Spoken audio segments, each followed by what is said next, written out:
Sejam bem-vindos, pessoal, a mais um episódio do MDD, o Mapa do Dinheiro, podcast sobre economia, finanças, negócios. Nosso objetivo aqui é levar conhecimento para você, elevar o seu nível de consciência para você tomar melhores decisões, e a gente sempre traz temas relevantes que impactam diretamente o seu dia a dia, a sua vida.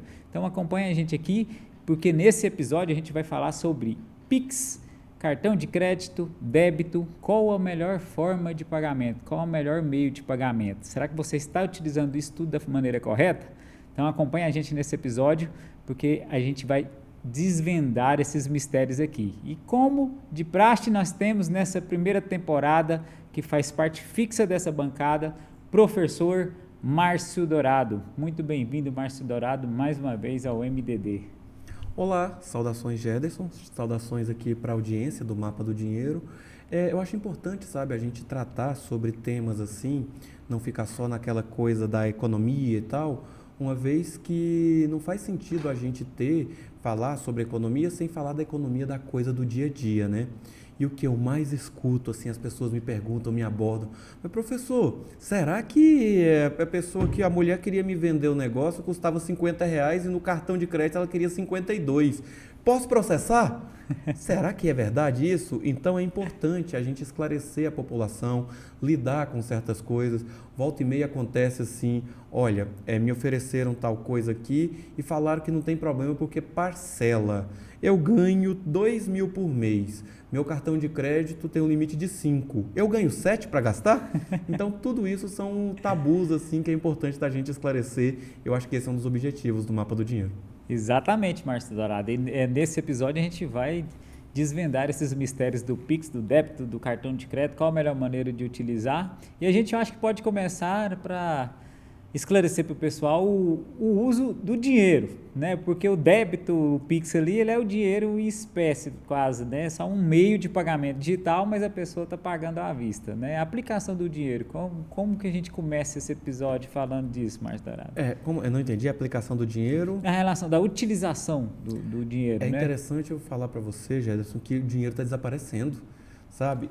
De vez em quando eu sou visto como um mesozoico, porque eu gosto de andar com dinheiro. Eu brigo dentro de casa com a minha esposa, por exemplo, que ela não anda com os R$ 20 do borracheiro. Eu falo, olha, se você uma hora furar o pneu, eu faço um Pix pro borracheiro. Mas se uma hora e se o borracheiro não aceitar Pix? Então ele não vai receber de ninguém, porque ninguém mais usa dinheiro, só você. Sou chamado de dinossauro por causa disso. É interessante porque o dinheiro, ele é um meio de pagamento, ele é algo que é guardado pelo Estado, né? É algo antigo, temos aí questões relacionadas ao dinheiro e tudo, só que nós estamos vivendo, e é interessante que essa geração está vivendo isso, uma revolução dos meios de pagamento em que o dinheiro físico, como nós conhecemos até bem pouco tempo atrás, ele tende a desaparecer. E esse dinheiro físico está sendo substituído por meios eletrônicos de pagamento. Então, os meios eletrônicos de pagamento começam ali com o cartão de crédito, com o cartão de débito, que mexe diretamente na conta corrente ali de quem lida com isso, até formas de transferência eletrônica instantânea, como o Pix. Está chegando aqui agora também o Drex, né, que é uma espécie de Pix um pouquinho mais avançado. E nós também vamos passar pela tokenização desses pagamentos. Então, é interessante porque eu posso afirmar que nós estamos vendo a história acontecer diante dos nossos olhos. Antigamente, tinha um momento que era um inferno, tá? Que era o quê? O quinto dia útil do mês, ou o dia do pagamento, você chegava no banco, todo mundo ia no banco sacar o dinheiro que recebia. Pura e simplesmente, o dinheiro caiu, a galera ia no banco para sacar o dinheiro que recebia. Era a agenda dos bandidos. Isso, e era terrível. E aí você tinha ali então aquela fila e tal. Hoje em dia, você que está aí me assistindo do outro lado, tem quanto tempo que você não vai lá no banco e saca seu salário inteiro? Ou mais longe, tem quanto tempo que você não saca dinheiro praticamente no banco? Sabe? Nossa, eu tenho muito tempo, viu, Márcio? Vou falar, tem tempo que eu não saco E dinheiro. se você trabalha há muito tempo, Olha e tenta calcular ao longo da história. 10 anos atrás eu sacava X% do meu pagamento. Hoje eu saco Y% do meu pagamento. Você está vivendo a história. Você está vendo o quê? Que a gente não precisa mais sacar dinheiro para gastar dinheiro. Isso é bom e é ruim. Isso é bom e é ruim. Ficou o gancho aí, né, pessoal? Já entendeu? Eu acho que pouca gente carrega dinheiro. Eu tenho O do as borracheiro tá notas lá, ali né? na carteira para algum imprevisto. Você acabou a bateria do celular, porque o cartão ele já fica no celular. Nem cartão físico já eu carrego mais, já é tudo digital. Mas por que é bom ou ruim? É muito bom a parte da segurança que você tem, é muito bom a parte que você consegue ter um controle, lidar com aquele dinheiro que está ali, porque o dinheiro físico ele é pouco mensurado. Se você vai pagar um valor maior, você tem que levar um pacotão de dinheiro, isso é difícil de lidar. Então toda essa parte é muito boa. A parte ruim é que para muita gente as pessoas perdem a noção do limite. E o que é o limite? Aí, com Antigamente, dinheiro em espécie você tem mais dó dele, né? isso, Agora, até pouco tempo a pessoa colocava R$ 1.000 na carteira, então ela tinha um limite físico dos R$ 1.000. Hoje a pessoa tem os mesmos R$ 1.000 que ela teria na carteira, ela tem na conta. Só que ela perde a noção do limite físico e, amarrada ao limite físico, essa pessoa tem um limite virtual, também chamado de limite de crédito. Então, por exemplo, esse professor aqui que ele fala, na minha conta principal, eu tenho lá um limite de 40 mil além do que eu tenho do dinheiro. Então, se eu tiro meu saldo agora, vai ter R$ 10 na minha conta. Então, eu tenho lá 40.010. Ou seja, posso sair fazendo farra tal? Não, gente, eu só tenho R$ 10, os 40 não são meu. Então, quer dizer o quê? O perigo se torna na questão psicológica da ausência de limites que a digitalização do dinheiro pode colocar. E nisso a gente tem criado atualmente, e é algo a se discutir nas aulas de educação financeira, nas propostas que nós temos, o próprio Mapa do Dinheiro tem uma proposta interessante sobre educação financeira. A geração atual é uma geração que pura e simplesmente não conhece o que é o limite, não conhece o que é o dinheiro. Por exemplo, no meu tempo de infância, eu chegava, eu pedia tanto porque eu ia na venda comprar o doce ou o refrigerante. Hoje em dia, como não tem isso, o moleque vai levar, meu filho ainda não pede dinheiro, ainda bem. Né? Filho de economista, eu acho que não vai aprender a pedir, não. Mas daqui a pouco tempo, meu filho, eu vou dar para ele para comprar alguma coisa, se ele não tiver a noção daquele limite físico do dinheiro, ele vai crescer sem esse limite, o que pode fazer com que ele tenha tendência a entrar para o exército da geração de endividados. a questão do avanço dos modelos de meios de pagamento, as tecnologias, o Pix, né, foi uma grande evolução para esses meios de pagamentos, ele influenciou no comportamento do consumo, né, que é o que você está falando. As pessoas começam a gastar mais porque emocionalmente ela não tem um controle melhor do que lidar com o dinheiro físico também, né, entre outros fatores. Mas além dessa questão emocional, essa questão comportamental e emocional, o que você acha assim que mais foi impactante na questão do Pix, da criação do Pix para a economia? Olha, o Pix foi criado ali em novembro de 2020. Eu acho que eu fui uma das primeiras pessoas a fazer Pix. Tá? Eu já tinha gerado as chaves e eu fiz o Pix à 00:03 do primeiro dia do Pix. Achei bacana, sabe? Sim, foi de um domingo para segunda. Eu estava indo para São Paulo e aí resolvi fazer um Pix de uma conta minha para outra conta minha, claro. Porque se desse errado, pelo menos o destinatário era eu mesmo. E o Pix ele é responsável por algo fantástico dentro da economia brasileira, que é a chamada integração digital da economia. Então isso garante uma segurança e garante uma integração digital das pessoas com o seu dinheiro de uma maneira que eu acho que não foi vista em nenhum outro país do mundo a forma como o Pix impactou a economia brasileira. O Brasil tem uma economia informal muito forte. Essa economia informal, ela aderiu muito ao Pix porque acabou aquela história assim, vou ali buscar o dinheiro e já volto. Não, faz o Pix. Parou com a história, pendura aí que depois eu pago. Faz o Pix. Ou seja, melhorou questões de relacionamento social até mesmo da divisão da conta, depois eu te pago. Ou seja, o Pix, ele é um meio de pagamento que verdadeiramente revolucionou a forma como o brasileiro lida com o seu dinheiro. E isso é muito bom. Então, quer dizer o quê? O aspecto geral sobre isso é um aspecto positivo. Claro que tem distorções. A partir do Pix se inventaram golpes sobre o Pix, se inventaram questões relacionadas ali em volta que se sequestra a pessoa, se rouba o celular, não querendo o celular, mas querendo que se faça ali, o Pix se faça. Então, hoje em dia, o celular sozinho não serve, você tem que estar com o celular e o dono do celular para fazer aquelas transferências. Portanto, tudo isso são questões relacionadas ao Pix que a sociedade tem que discutir. Mas o Pix, ele continua sendo um meio de pagamento revolucionário do nosso país.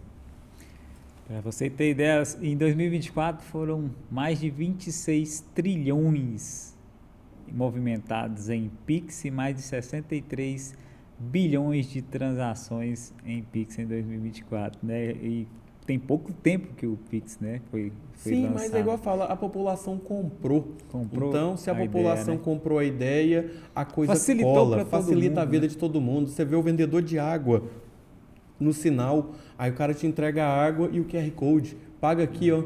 Ou seja, Até esmola. facilita tudo. Então, é uma maneira muito eficiente. E diversas outras coisas. Eu, mexendo com construção, reformando minha residência, há 8 anos atrás, quando eu construí, eu tive que pegar um negócio, eu vou falar aqui algo, gente, tá? Isso existe. Cheque. 8 anos atrás, quando eu construí, eu tive que pegar talões de cheque. Por quê? Porque a pessoa não confiava. Então, você tinha que entregar o cheque e, a partir disso, então, a pessoa ia lá, descontava para poder fazer o seu serviço. Hoje em dia, o que acontece? A gente faz aqui, eu faço o Pix para a pessoa já vai fazer determinado serviço. Olha só, gente, a facilitação, tanto que isso é maravilhoso. Não tive, na minha construção, que emitir nenhum cheque. Não faço contas de quantos Pix eu tive que fazer.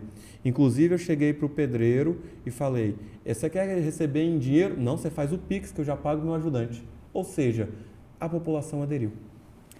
É a questão da logística do dinheiro, né? O Pix, ele, além de ser instantâneo, ele ser feito a qualquer momento para qualquer pessoa no Brasil, ele também tirou esse fator logístico, né? Eu tenho que pagar alguém, tenho que ir lá pagar uma conta, eu tenho que ir lá buscar meu dinheiro, receber o dinheiro de alguém. Então, isso acabou facilitando muito a questão logística financeira. Isso. Deixa eu só complementar aqui, você falou sobre isso no Brasil. Recentemente eu estive no Paraguai e diversas lojinhas, tanto no Paraguai quanto na Argentina, fui com alguns alunos fazer uma visita técnica ali, tinham o QR Code, porque o proprietário tinha Pix no Brasil, porque como o Pix é brasileiro, então o proprietário de determinadas lojas tinha conta no Brasil para receber em Pix. Ele preferia receber em Pix. Paraguaios e argentinos. Claro, pertinho da fronteira ali. O Pix não tem, acho que todas as vezes que eu fui fazer algum pagamento, ninguém quer dinheiro espécie também, a não ser que quando o governo lançou uma notícia que queria taxar o Pix, muita gente que não queria receber mais Pix. Fizeram uma fake news sobre isso, sobre uma taxação do Pix, a população comprou e eu vi casos e casos de pessoas que não queriam receber Pix com medo de taxação. Com medo de taxação, né? Então, nossa, imagina. Foi uma fake news, né? E algo bem escancarado, mas causou um impacto aí na questão da movimentação relevante. Mas o Pix ele é uma atualização do dinheiro, porque ele de toda maneira, é uma compra à vista, né? A pessoa enviou o Pix, eu estou fazendo um pagamento para ele, em vez de pagar com dinheiro, eu estou fazendo a transferência de bancada. Também o cartão de débito, você faz uma compra à vista. Isso, a gente chama isso de TEF, Transferência Eletrônica de Fundos. E o dinheiro, ele é antes de a gente ter dinheiro, a espécie de dinheiro em si, o dinheiro é a atualização antes de ter moeda, a gente tinha o sal. Né? Na verdade, o dinheiro ele é algo que passou por gerações, né? Então, o que acontece? O mundo sempre precisou de meios para se transacionar as coisas. Ninguém é autossuficiente em nada. E é importante que isso seja claro. Então, se você pensar, por exemplo, numa agricultura de subsistência, em que as pessoas só subsistem, Você produz vaca e eu produzo galinha. Então, muito simples. Você quer comer ovos? Eu posso trocar ovos por frango, por carne, por exemplo. Quanta carne que vai ser equivalente a uma dúzia de ovos? É difícil de você medir, de você converter. Então, o dinheiro, a primeira moeda que se tinha era a moeda mercadorias, que eram coisas menores que poderiam ser transferidos de mão em mão e que poderiam ter guarda de mão em mão e com isso poderia fazer com que tivesse aceitação universal. Então já foi o sal, já foi couro, nós já tivemos diversos tipos de coisas que poderiam ser aceitos como moedas. Como uma evolução, se prevê que uma moeda ela deve ser minimamente escassa. Então, encontrou-se coisas que poderiam lidar e ser moeda. Tanto que até hoje a gente tem o ouro e a prata como algo extremamente valioso. E são extremamente valiosos mesmo, que são o quê? São as chamadas moedas metálicas, ou seja, a conversão do metal em moeda. Então, a moeda ela vem passando por tudo isso. Logo depois, a partir do momento dos governos, que determinados impérios, determinadas populações começam a dominar outras, o governo ele passou a ter o poder de falar que as moedas poderiam valer. Então passou-se a cunhar moedas. E a cunhar moedas era o seguinte, o governo afirmava que determinada moeda ela era válida, ou seja, a fidúcia, a confiança. Então a moeda ela passa a ser válida a partir do momento que um governo ele chancela aquela moeda. Então, o dinheiro ele passou a ter esse tipo de evolução. E as coisas estão evoluindo tanto que no final da década de 90, para o começo da década de 2000, chegaram a pensar assim, para que tem que ter um governo que vai garantir a moeda? Criou-se, por exemplo, a primeira moeda descentralizada, que não é dominada por governo nenhum, que é o Bitcoin, por exemplo. Então, na medida que a humanidade ela evolui, nós vamos ver a evolução desses meios de pagamento. E o dinheiro ele vai sendo evoluído a partir de centralizações governamentais, de descentralizações, que são, por exemplo, como a turma das criptomoedas tem feito. A gente vê evolução de meios de pagamento, por exemplo, da moeda do escambo para a moeda ultradigital que nós temos hoje, a velocidade que essas transações elas podem ocorrer, e tudo isso é fruto de uma evolução da humanidade. É tanto que quando você vai em qualquer país, esse país tem símbolos. E a gente vê que eu, por exemplo, toda vez que eu viajo, ou toda vez que algum amigo meu viaja, eu faço questão de pedir um símbolo do país que ele viaja. Eu sou economista, o que você acha que eu ganho? O que você ganha com isso, Márcio Dourado? Recentemente, por exemplo, um aluno meu pediu para faltar uma aula que ele ia ao Peru. Ele me trouxe uma moeda linda, vinda lá do Peru. Ou seja, geralmente, como economista, fama de pão duro e tudo, eu ganho dinheiro. Claro que é um dinheiro que não vale muita coisa, mas são coisas assim. Recentemente, eu tive um colega que esteve na África do Sul, ganhou moeda da África do Sul. Então, a moeda ela também é um símbolo de um país. Então, também tem esse poder. A questão da evolução dos meios de pagamento e do dinheiro em si, você ilustrou agora, é importante a gente trazer esse ponto, pessoal, você que está nos acompanhando, antes da gente falar sobre criptomoedas, sobre essa evolução, né, você entender a história do dinheiro, ter essa introdução é importante, né, Márcio Dourado, a gente levar isso para quem está nos assistindo. Mas relacionado à questão da evolução do dinheiro, antes da gente entrar no cartão de crédito, Márcio Dourado, a questão do câmbio, como isso influencia, por exemplo, hoje temos o real, temos o dólar, como que isso influencia nós que estamos aqui, essa questão do câmbio, como que a gente pode aproveitar? O que acontece? Na medida que se criaram as moedas, então você tem moeda e a moeda acaba sendo símbolo de um país. Até aí tudo bem. Só que aí agora a gente tem algo que nos últimos tempos isso avançou ainda mais, que é a tal da globalização. Temos episódios sobre globalização, é importante falar isso. Mas assim, então, está em evidência. Eu costumo dizer que o mundo se globaliza a partir especialmente das grandes navegações ali e tal. E aí a gente tem um problema, peraí. Se eu tenho uma moeda que circula no Brasil, eu tenho o Novo Sol, que é a moeda que circula no Peru, ou o peso argentino, como converter essas moedas? Então, para isso, se criou um sistema que é o chamado sistema de câmbio. Então, o câmbio, igual a gente fala, o câmbio do seu carro é a troca de marchas. Então, o câmbio ele é a troca. Cambiar vem de troca. Então, o câmbio ele é justamente o quê? Ele é a conversão de uma moeda em outra moeda. E por anos, o câmbio ele tinha um padrão. O que era o padrão? Simples. O que a sua moeda vale de ouro? Ouro mesmo. Então você pega aqui o ouro. Então, como o ouro ele é universalmente aceito. Deixa eu colocar esse aqui que se eu perder eu posso apanhar em casa. Como o ouro ele é universalmente aceito, ele é reserva de valor. Então toda moeda ela tinha o seu valor convertido em ouro. E era algo muito simples, muito fácil de se colocar. Agora sim, você vê no seu dia a dia muita cotação do ouro? Não. Não? E por que será? Você imagina? Porque você não utiliza tanto? Qual a cotação que você mais vê assim que quando sobe muito tem alarme nos jornais e tal? Dólar. O dólar. Pois é, meu amigo. Em 1944, a Segunda Guerra já estava indo ali para os finalmente, né?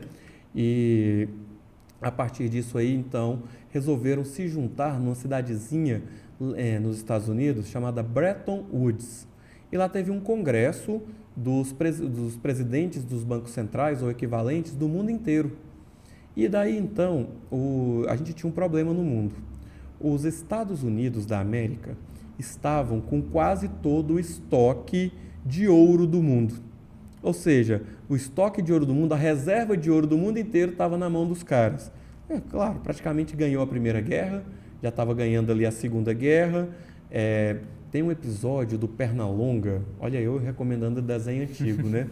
Que ele entra num depósito de ouro gigante chamado Fort Knox. Se você que está aí do outro lado, se você quiser pesquisar, lá tem algumas milhares de toneladas de ouro guardadas. Então, os Estados Unidos lançaram mão de algo bem interessante que ficou conhecido como Acordos de Bretton Woods. Nos Acordos de Bretton Woods, os Estados Unidos falam o seguinte: olha, como a reserva de moeda mundial é o ouro e eu estou com quase todo o ouro do mundo, a partir de agora, o comércio internacional se guiará por um sistema e esse sistema vai transacionar com o dólar. Então o dólar ele passa a ser a moeda de conversão do mundo. Ou seja, desde 1944 o dólar passa a ser a moeda mundial. Só que aí tem o detalhe. Qual o detalhe mirabolante, Marcos Dourado? É tranquilo. Os Estados Unidos, então, se comprometem nos acordos de Bretton Woods a emitir dólares. Lembra que o governo ele pode emitir moeda? Uhum. Só que os Estados Unidos ele tem um poder, ele tem impressora que imprime dinheiro para o mundo inteiro, não imprime só para ele. Ou seja, o real brasileiro, se eu quiser, até eu consigo usar ele ali na fronteira com a Argentina, com o Paraguai e tudo, mas deixa eu chegar lá na Índia e pedir uma comida daquela de rua gostosa deles e pagar com a nota de R$20. Uhum. Eu apanho. Então, os Estados Unidos se comprometeram a isso.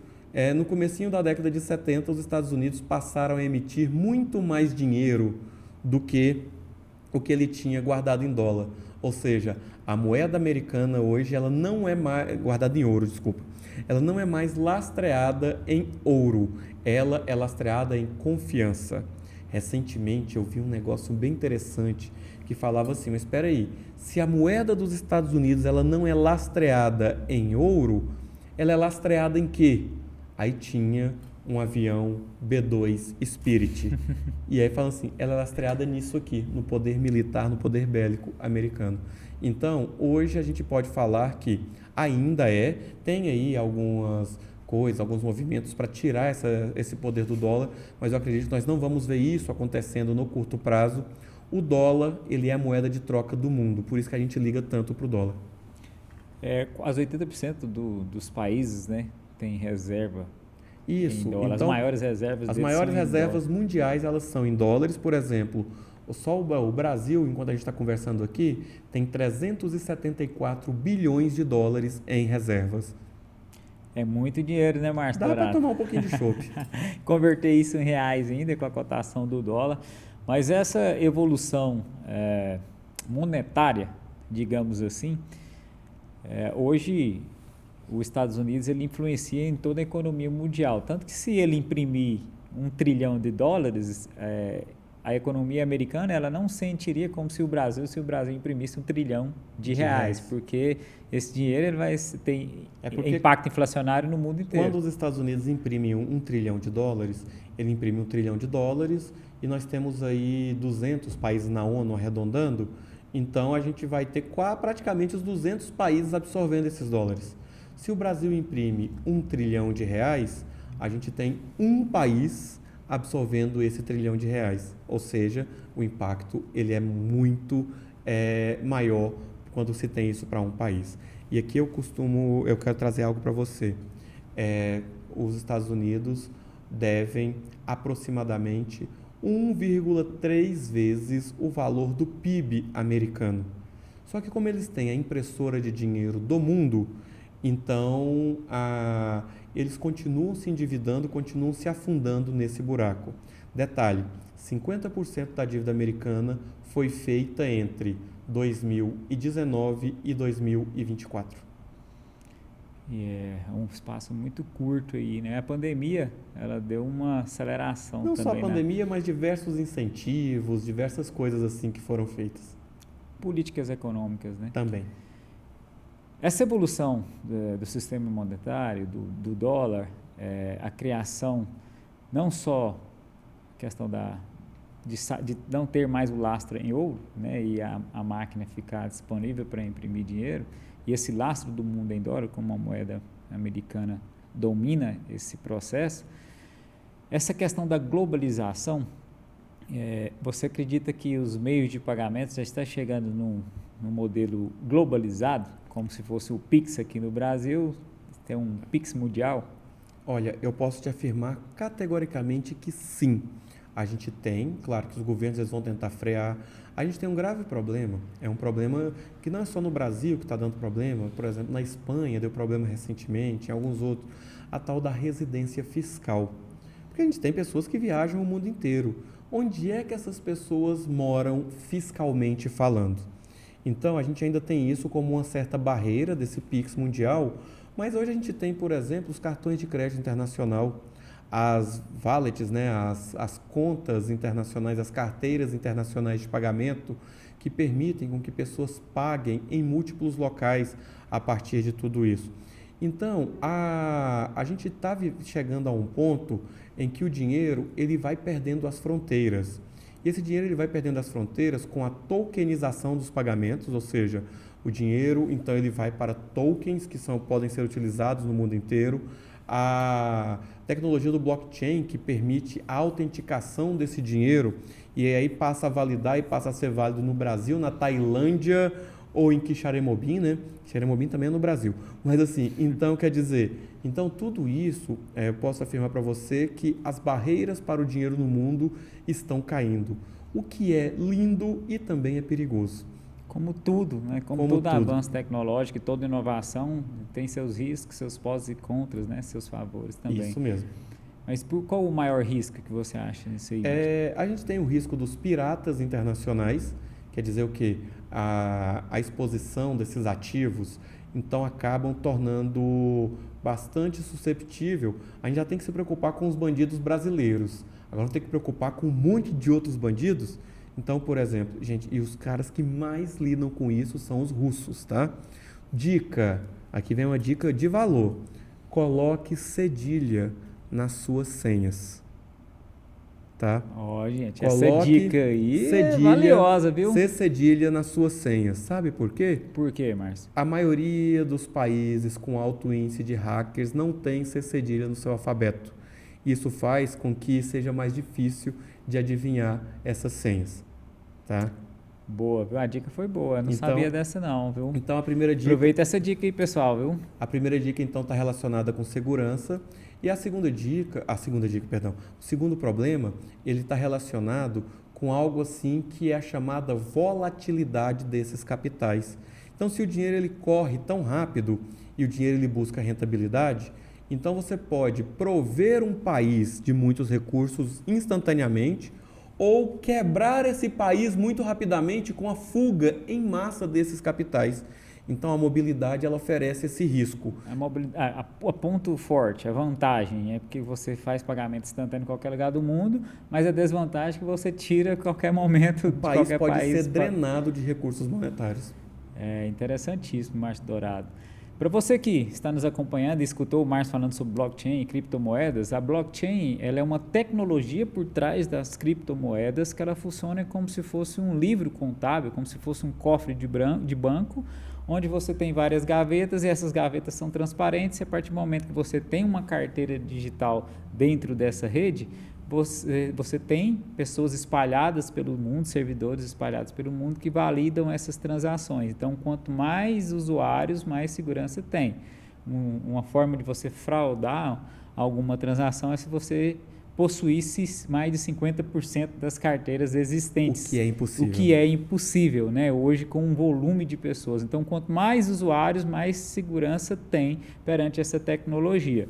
Então, aconselhamos a vocês a estudarem sobre blockchain, porque estima-se que quase 10 trilhões de dólares serão movimentados até 2035 através da tokenização de ativos, que é a próxima onda de transações globais, né, Márcio Dourado? Justamente, então é algo assim e é importante a gente saber lidar com isso, é importante a gente tentar descobrir. Eu, por exemplo, eu sou muito avesso a esse tipo de coisa, então às vezes eu tenho que me obrigar a estudar sobre isso, não só para estar aqui falando com vocês não, mas por quê? Porque se eu quero continuar no mercado e se daqui uns dias eu vou prestar um serviço e a pessoa fala assim, qual a sua wallet para eu te pagar? E eu não saber o que é isso, mas poxa, peraí, eu estou perdendo dinheiro porque eu não tenho a continha lá na blockchain para o camarada me pagar. Então, o segredo está em conhecer e tentar desfrutar disso. Essa wallet, pessoal, é a carteira digital. É como se fosse a sua carteira que você carrega o dinheiro no bolso. Você cria uma carteira digital e ela existe uma senha única. Uma chave Pix também? É como se fosse uma chave Pix. Ela é uma chave, são uma frase ali de palavras que você tem que guardar, que a pessoa só consegue acessar a sua carteira se ela tiver acesso a essa chave.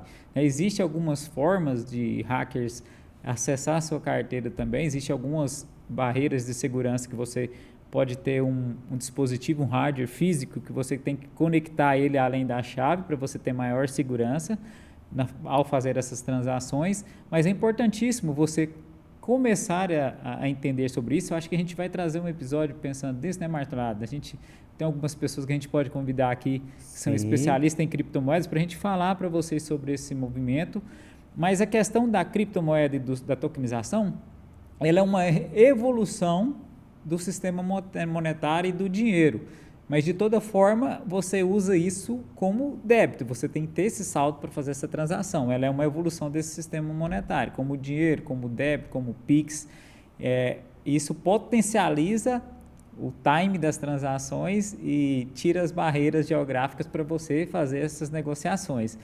Mas quando a gente entra no cartão de crédito, Márcio Dourado, que no Brasil, quase 80% das dívidas das famílias são feitas através do cartão de crédito, que basicamente é um consumo imediato, como a gente pode utilizar melhor o cartão de crédito e quando é melhor utilizar o cartão de crédito? Primeiramente, como surgiu a criação do cartão de crédito no sistema bancário, Márcio? Vamos lá, né? Vamos falar sobre o cartão de crédito. O cartão de crédito ele surge na década de 70 nos Estados Unidos. Ele surge a partir... a gente tem que ver que tudo isso é muito novo, porque o sistema ele tem que ser integrado, ele exige níveis de comunicação mais rápidos, coisas assim. Então, uma empresa, hoje é a American Express, né? Então, ela inventa ali um meio em que as pessoas elas ganhariam um limite de crédito e a partir disso podiam consumir, concentrando as suas despesas em um local só. Depois disso, empresas foram se adaptando, empresas foram lidando com isso, até que chegou a internet, ela se popularizou. E a partir da internet, então, digamos assim que o cartão de crédito ele explode. O dinheiro de plástico, como ele é conhecido, ele explode no mundo e a partir disso, então, as pessoas começam a usar o cartão de crédito indiscriminadamente para diversas coisas. Então, o cartão de crédito, ele é o quê? Ele é uma concessão de crédito a partir de uma análise prévia que tornam fundos disponíveis para a utilização de pessoas físicas e pessoas jurídicas a partir de critérios pré-estabelecidos. Então, eu vou lá junto ao meu banco, eu provo a minha idoneidade, provo a minha necessidade e a partir disso esse banco vai me liberar um limite que eu posso gastar nesse cartão de crédito. Você faz a mesma coisa, a empresa tal faz a mesma coisa. Então, o conceito, então é bom falar o quê? O que é o conceito de crédito? O conceito de crédito é um empréstimo de valores a terceiros. Isso é crédito. Cartão de crédito é um cartão que lhe concede aquele benefício. A partir disso, criou-se uma cadeia produtiva em torno dos cartões de crédito. É um meio de conceder esse crédito. Isso, mas só que tem uma cadeia produtiva em torno disso. Imagina só um lojista. O lojista, o que o lojista quer? Crédito. Vender. Além de vender, ele quer crédito. Ele quer vender. O lojista quer vender. Ocorre que propaganda, a questão da praticidade, tudo isso faz com que as pessoas parem de consumir com dinheiro, que era o meio de pagamento vigente, cheque vai começa a sumir, questão de segurança, a compensação dele é algo muito difícil, muito complicado. O cheque era uma forma de crédito? Não. Só o Brasil que utiliza cheque como uma forma de crédito. Cheque, na raiz dele, é um documento de pagamento à vista. No Brasil, a gente tinha o chorãozinho, né, que colocava lá no crédito, depositar dia tal. Então, mas eu faço crédito com cheque, né? Acontece. Então, eu vou comprar algo a prazo, dou um cheque sem ter um dinheiro, eu dei o cheque. O Brasil é o único país do mundo que tem a figura do cheque a prazo, tá? E já está desaparecendo. Voltemos aqui ao cartão de crédito. Então, nesse sentido, e aí o que acontece? Como o lojista ele quer vender, então a partir do mecanismo, assim que as pessoas começam a se acostumar com o cartão de crédito, o cartão de crédito ele foi feito para ser um meio de pagamento e as empresas que operam cartões de crédito fazem o quê? Cobram taxas. Quais são essas taxas? Primeira taxa do próprio cliente, a anuidade do cartão de crédito. Aí virou mensalidade, que paga por mês, divide a anuidade em algumas vezes ali, se paga por mês, ok? E depois a taxa do lojista. X% da compra fica para a operadora do cartão de crédito. Olha só que forma boa do banco ganhar dinheiro. Aí entra algo o pedágio. Aí entra algo... Não, só que tem o pedágio. Só que você tem um sócio ali, por exemplo, se nós dois somos sócios na fábrica desse copo e o copo dá prejuízo, nós dois tomamos prejuízo. Só que se nós dois somos sócios e nós vendemos o copo no cartão de crédito, nós podemos tomar prejuízo, mas um percentual da venda, com lucro ou com prejuízo, a operadora do cartão de crédito leva. Então, nós passamos a ver uma explosão gigante no que diz respeito à utilização do cartão de crédito. Só que aqui entra algo que eu adoro. Solta a boa, Márcio. Concorrência. Por quê? Você tinha uma dificuldade, agora vamos trazer isso para o Brasil. No Brasil, isso já chega na segunda metade da década de 90. Que chega assim, tinha cartão de crédito antes, mas esparrama na segunda metade da década de 90 com... Eu sempre marco pela novela Explode Coração da Globo, que foi a novela que introduziu a internet. Explode cartão. No Brasil. A partir disso, então, se esparrama o cartão de crédito e aí, então, tinha só praticamente uma empresa que lidava com cartão de crédito no Brasil. Depois disso, começa a ter um pouquinho mais de concorrência. E essa concorrência, então, ela começa a fazer o quê? A zerar anuidades. Ela começa a baixar tarifas, a conseguir meios. Antigamente a pessoa vendia no crédito e recebia depois de 30 dias, depois de 60 dias. Então, na medida que se tem concorrência, isso vai melhorando para o lojista, isso vai melhorando para o consumidor. Portanto, o cartão de crédito é uma ferramenta incrível também de alavancagem de vendas. Falando em alavancagem de vendas, o cartão de crédito é uma ferramenta incrível, mas quando o cartão de crédito é um vilão, quando o cartão de crédito te faz alavancar? Em qual ótica? Do, do empresário. Do empresário. Ok. Pela ótica do empresário, ele tem que ter os custos sempre à mão.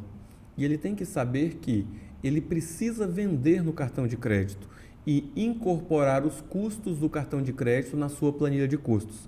Então, para isso, sobretudo, ele precisa de ter o conhecimento da sua média. Então, fazer ali o custeio ABC, fazer um markup, algum tipo de custeio em que ele consiga diluir essa questão. Ou ele pode utilizar de uma lei, eu não vou saber aqui o número dela de decor, mas ela é de 2017, e criar um mecanismo. No crédito é tanto, no Pix ou à vista é tanto. Ou seja, criar um mecanismo de repassar esse custo para o usuário. E isso vai valer do camarada, da senhora, da empreendedora, dessa pessoa ter o seu custo na mão. Para a pessoa não fazer da sua empresa uma geração somente de lucros para terceiros. Quando se tem esse custo na mão, a pessoa fala, olha, o cartão de crédito representa 1,2% do meu ganho, mas meu ganho líquido ainda é de 14% mesmo, descontando o cartão de crédito. Mas é uma consequência que se tem dentro da planilha de custos, dentro da tábua de custos que uma empresa deve ter. Não tem como um empresário ignorar, né, essa questão da venda do cartão de crédito, porque pelo volume de consumo no cartão de crédito hoje no Brasil, a pessoas que ela não vende no cartão de crédito, ela está fadada a perder. Depende. Ela elimina uma fatia grande do mercado. Depende.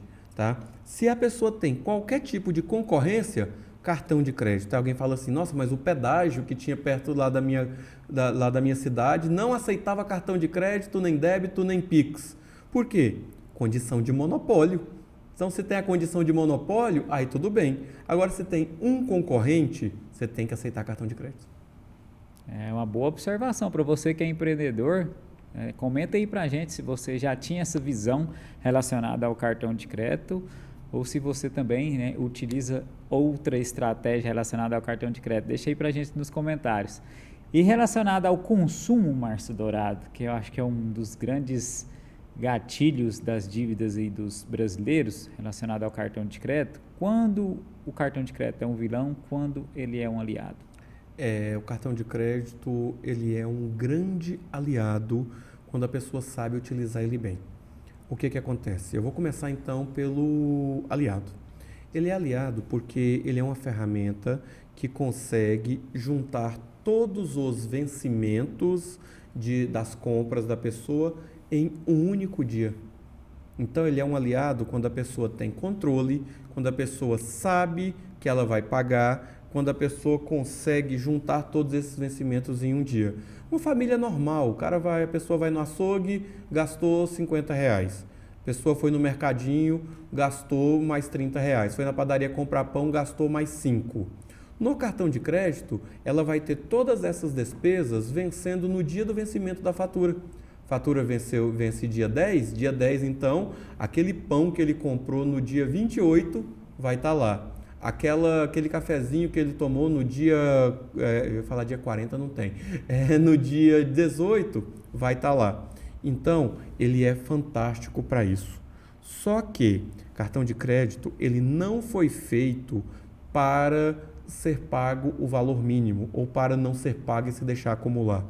O Brasil é o paraíso dos juros altos. No paraíso dos juros altos, os juros mais altos que existem são os juros do cartão de crédito. Ou seja, o Brasil tem os juros mais altos do mundo e os juros mais altos, dentro desses juros mais altos, são os juros do cartão de crédito. Então, nunca pague menos do que o total da fatura. Ok? Por quê? Porque a dívida do cartão de crédito ela vira uma bola de neve. Então, o cartão de crédito ele é ruim quando a pessoa não paga o total da fatura, quando a pessoa refinancia, quando a pessoa parcela. Aí a pessoa perdeu a mão, perdeu o controle. Portanto, o cartão de crédito ele é uma ferramenta fantástica para se concentrar dívidas. Ele é uma ferramenta horrível e muito fácil de virar uma bola de neve na mão das pessoas. Chegamos ao ponto da gestão, né, Márcio Dourado? Tudo se baseia na gestão financeira que as pessoas têm que ter, porque o cartão de crédito, ele é uma gangorra entre o ótimo e o vilão, e o terrível ali, para o seu controle financeiro. Então, você acha que a pessoa que ela não tem muito controle financeiro, ela tem que fugir do cartão de crédito? Eu acho que não. Eu acho que a pessoa que não tem muito controle financeiro, ela deve ter um cartão, ela deve tentar agir sob supervisão de uma pessoa que ela ama muito ou dela mesma, e ela deve buscar ter esse controle. Gente, uma pessoa sem cartão de crédito, ela é infeliz demais no nosso mundo, ela precisa consumir coisas, ela precisa comprar pela internet, ela precisa lidar com certas coisas. Ela não pode ter 5, 8, 10 cartões, por exemplo, nada disso. Então, vai lá, baixa o limite, tem como hoje pelos aplicativos lidar com isso. Agora, se você vê que não dá conta, quebra o seu cartão, joga na churrasqueira acesa, taca fogo, não mexe com isso. Mas busque, antes de você tomar essa medida radical, tome a medida de tentar se educar, ajustar limite, buscar trazer o seu cartão para a sua realidade. Às vezes é doído, às vezes é difícil.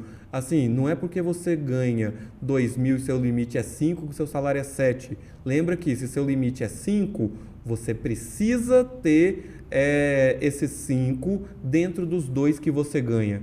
E lembrando que a vida não é só pagar a fatura desse cartão. Os 2 que você ganha tem que ser utilizado em outras coisas também. Se a pessoa ganha R$2.000 por mês e a despesa dela está em R$2.000, se ela tiver um cartão e fazer uma compra de 5.000, por mais que seja parcelada, já vai sair do orçamento dela, né? Justamente.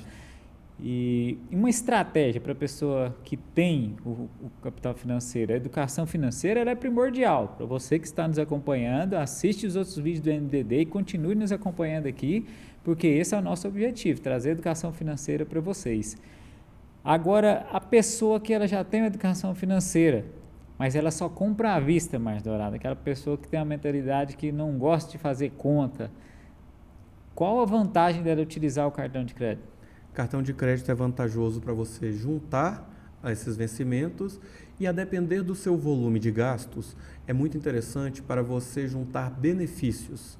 Lembra da concorrência que a gente falou há pouco? Uhum. Então, os cartões de crédito criaram programas de milhagens, programas de recompensas, programas de benefícios. Então, a pessoa que só paga à vista, ela perde a oportunidade de participar de algumas dessas coisas. Esse professor aqui, por exemplo, já viajou para alguns lugares, já vendi também milhas aéreas, simplesmente. Certa vez eu fui comprar um carro e o carro custava X, eu tinha um limite suficiente para pagar esse carro na concessionária, passei no cartão de crédito. Me rendeu uma viagem para Gramado, as milhas que eu ganhei ali. Ou seja, tudo que você compra pode se converter. Então, a pessoa que não está utilizando, ela pode estar perdendo alguns desses benefícios. Cuidado! Às vezes, alguma determinada operadora quer que você pague para ter determinados benefícios. Cuidado, tem muita coisa boa de graça aí, porque hoje em dia as empresas estão concorrendo, buscando esses clientes. Então, o primeiro ponto é você mapear, né, Márcio Dourado, esses cartões de crédito, essas empresas que oferecem melhores benefícios para você utilizar esses cartões de crédito. Então, nesse resumo, Márcio Dourado, você quer dizer que se a pessoa tiver o dinheiro para comprar à vista e ela tiver acesso a um cartão de crédito, é melhor ela comprar no cartão de crédito, deixar o dinheiro dela aplicado para render mais um pouquinho e depois tirar só para pagar a fatura? Depende. Depende por quê? Eu vou comprar esse copo. Aí, me vende esse copo aqui, por favor, Jaderson. Compre esse copo aqui, Márcio Dourado. Quanto é que você quer no copo? R$15. Tem desconto à vista? Não. Então passa para mim no crédito, por favor. Tá vendo? Então quer dizer o quê? Se não tem desconto, passa no crédito para você ganhar determinados benefícios e colocar para vencer num dia só. Agora me dá um descontinho. Vamos. Vamos lá, Márcio. Esse copo é R$15, você pagar à vista, faz por 12. 12? Pera aí então. Você está me dando um desconto aí de 20% se eu comprar à vista? Toma, eu vou pagar à vista. Tá vendo? Quer dizer o quê? O crédito, ele é sempre importante de ser utilizado quando na forma de pagamento à vista não tiver desconto. Quando tiver desconto, aí você analisa o tamanho desse desconto. Geralmente, se esse desconto for de mais de 1%, 1,2%, compre à vista com desconto, porque dificilmente o seu benefício do cartão de crédito vai superar isso. E se o desconto não for tão relevante, é melhor eu comprar no cartão de crédito, porque eu tenho outras formas de rentabilizar esse dinheiro que eu compraria à vista, mais do que 1%, que é o desconto. Justamente. Então, qual que é um segredo para a pessoa que tem um dinheiro para fazer movimentação à vista? Um segredo assim, qual a melhor forma dela potencializar os resultados delas utilizando o cartão e dinheiro à vista? É o chorinho e pensar nesse número mágico de 1%. Toda vez que a Selic tiver entre 12 e 15, o número mágico é 1%. Se a Selic tiver entre 8 e 10, 0,8%. Se a Selic tiver abaixo de 8, dificilmente vai estar, 0,6%. Muito bacana, Márcio Dourado. Parabéns pelas dicas. Eu acredito que você somou muito a todos os participantes ali que estão nos ouvindo. E se você tem cartão de crédito e utiliza cartão de crédito de outras maneiras, com outras estratégias também, ou conhece alguns bancos, algumas empresas que oferecem bons benefícios, deixe para a gente no comentário, porque as pessoas que estão nos assistindo podem acessar a essas dicas, e convido vocês a curtir esse episódio e compartilhar esse episódio também com outras pessoas, para a gente ter mais alcance e alcançar o nosso objetivo aqui com o MDD, né, Márcio Dourado? Qual que é a sua mensagem final, Márcio Dourado, relacionada ao Pix, cartão de crédito, cartão de débito, resumindo sobre tudo que nós falamos aqui? Qual que é a sua mensagem para todos que estão nos assistindo? Claro. Prezada audiência do MDD, todo meio de pagamento ele é interessante, ele tem o seu local certo para ser usado. O que basta é você ter critérios, e sempre dívida foi feita para ser paga em dia. Quem paga juros, quem paga multa, quem alimenta, digamos assim, essa sanha financeira dos atrasos, está dando uma de trouxa nesse mercado. Não seja essa pessoa. Se eduque financeiramente para não pagar essas dívidas em atraso. Muito obrigado, Márcio Dourado. Viu aí, né, pessoal? Se você quer entender mais, se você quer ter mais conhecimento, se você quer ter mais dicas, acompanhe a gente aqui no MDD, porque aqui a gente traz informações sobre economia, finanças e negócios de uma forma descomplicada. Tá bom, pessoal? Muito obrigado por participar aqui desse episódio aqui com a gente. Meu nome é Gederson Wagner, estamos aqui no Estúdio Sigma para mais um episódio e eu vejo vocês no próximo episódio do Mapa do Dinheiro.